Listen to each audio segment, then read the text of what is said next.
autumn is definitely here. It is definitely chilly. Well, it's half term, so I haven't done much in a couple of months, but I'm back out again, half term.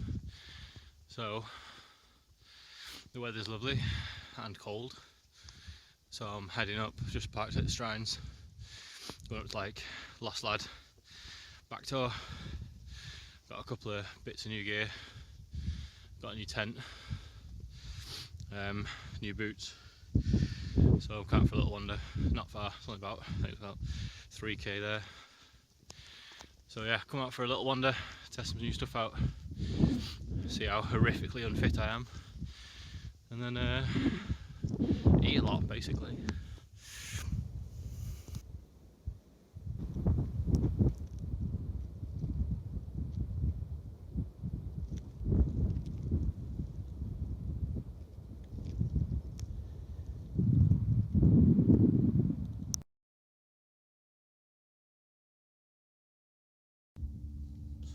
Right, so yeah, it's about an hour from the Shrines to the top. I've just been to the top of Back Tor, which is behind there somewhere, and I've just nipped down to have a look, and the sun's coming down nicely behind me somewhere over there, and then down here is all the way down to Derwent's Edge, salt cellar and all that stuff, which is beautiful.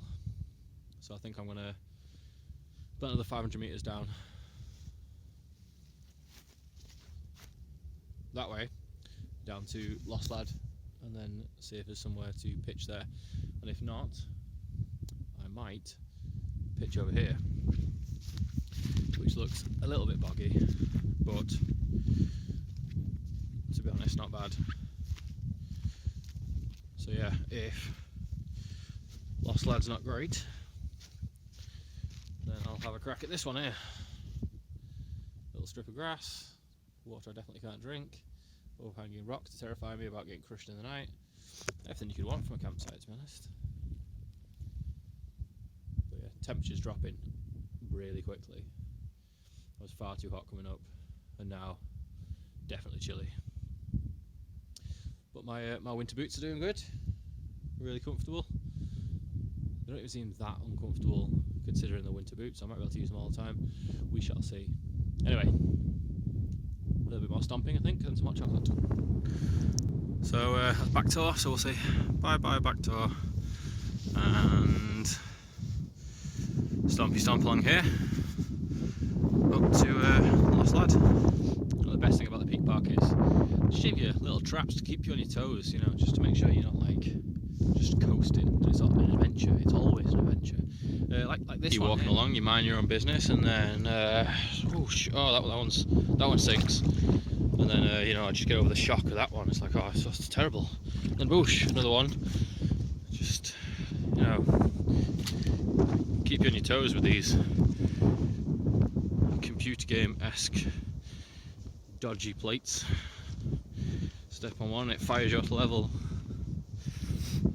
Yeah, but all joking aside, significantly better than walking through bogs, isn't it? And these are big lumps of rock, so fair play. So I thought I'd tell you a story. So heading up to, we're almost at Lost Lad now, really famous landmark right at the end of Derwent Edge, overlooking Lady Bart Reservoir. You can see over to the Kinder Plateau, you can see almost everything from here. And yeah, called Lost Lad because back in the day, some lad got lost.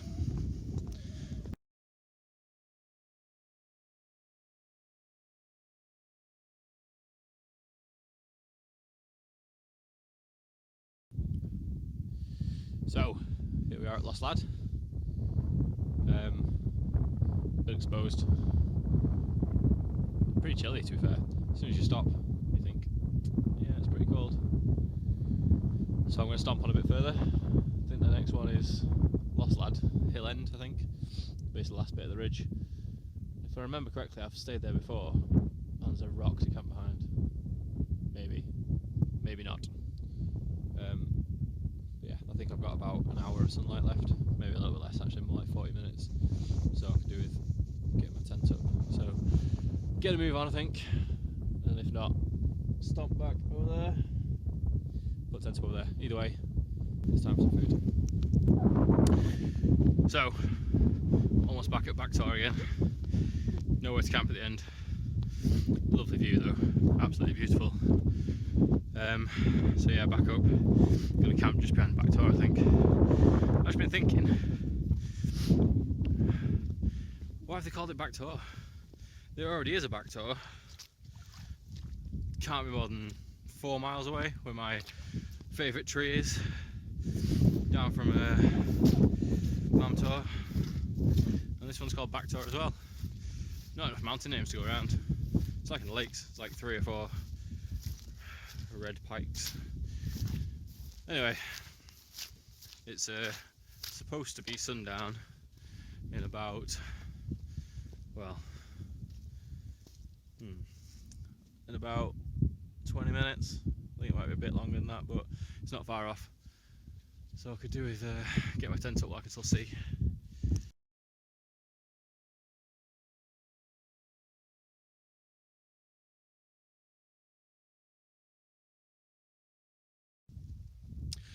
Right, that is Backtor. That is my new tent, and we're all pitched up.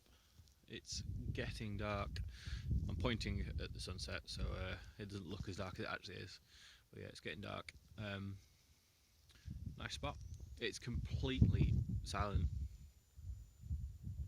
There's one couple's just gone past about 15 minutes ago, and I waited till they're gone and then put my tent up. Yeah, really quiet, really peaceful, and really cold. Yeah, definitely autumn's here. Look at that. What's this? What are these? Strong look. So this is my well, not new but new to me tent.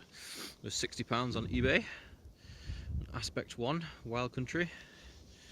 Basically bought it as a summer tent really, because it can do that. So you can sit in it and still see everything.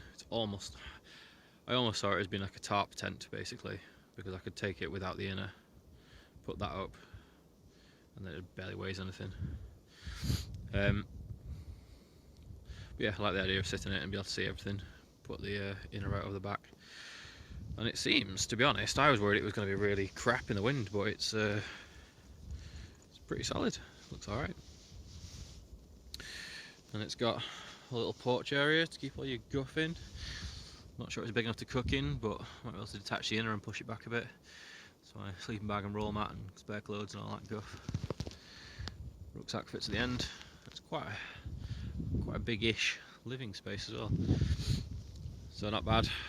And that's Backtor in all the glory. So yeah, I think it's time to have some. As I come back and show you how much space is actually inside it once you've got your gear out.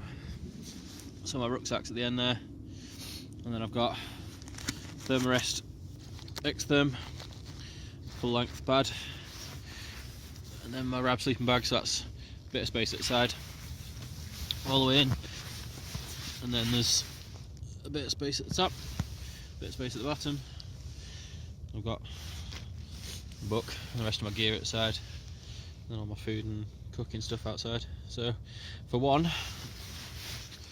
yeah, it's pretty good. And yeah, the view's not bad either.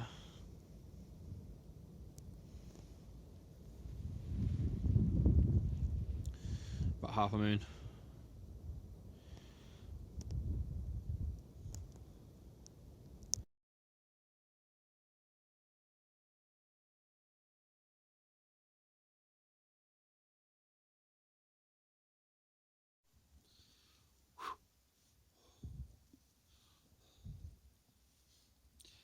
Well, it's cold, and I am cooking rice and meatballs with some baby bells.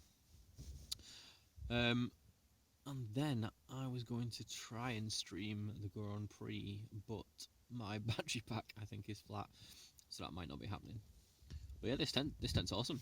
Yeah, really good. I'm impressed. And the boots comfortable. Possibly slight rubbing on one of my heels, but I think that's just because they are new boots rather than there's a problem with them. So yeah, pretty good. New gear is working well. I'm hungry now, so I just want to get some food down me. I'll show you a couple of clips of my beautiful food cooking, and then that might be it for the night. I think after that it's reading and lying down.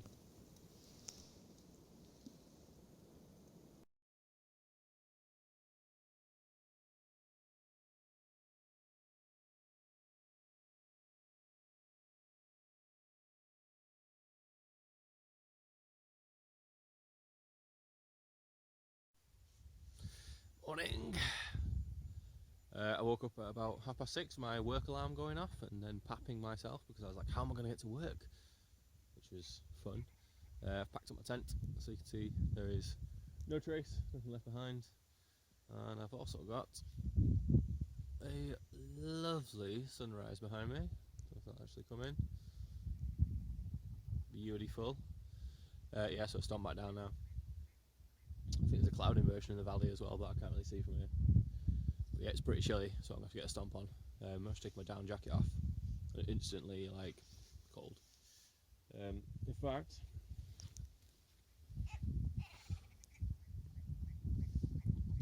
frozen, frost. The last time I checked my watch last night, it said the temperature was 0.7 degrees, and that was about 7:30 last night, so it definitely got below freezing last night.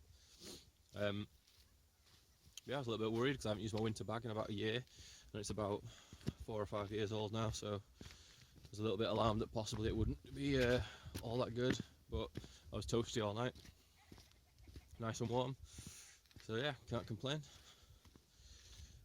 Boots are still pretty comfortable, putting them back on. Tent did well.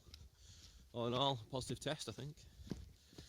So just stop back to the car, possibly buy some bacon on the way back. Right, in a bit.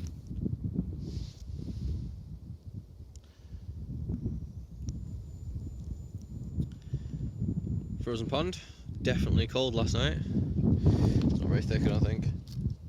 No. But definitely frozen.